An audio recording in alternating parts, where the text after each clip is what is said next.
chào tất cả mọi người nha. Hôm nay mình sẽ dẫn mọi người đi xem ghe ngò của chùa Địa Chuối ha. Năm nay được thông tin của chùa thì năm nay đội ghe chùa Địa Chuối tham gia lễ hội đua ghe ngò ốc bốc Sóc Trăng với 2 chiếc ghe ngò, một chiếc nam và một chiếc nữ nha. Bên ngoài đây là chiếc ghe ngò của nam nha, bên trong là ghe ngò của nữ.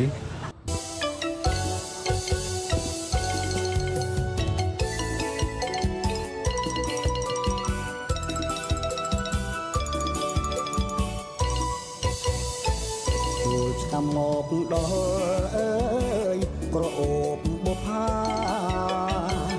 cầm đề ba sẵn ơi dũng riêng sna sọc bài ở cha xôm lăng rôm trong vạn rôm vuông tình mặn yên ấy anh trên sợi lăng rôm nâng bong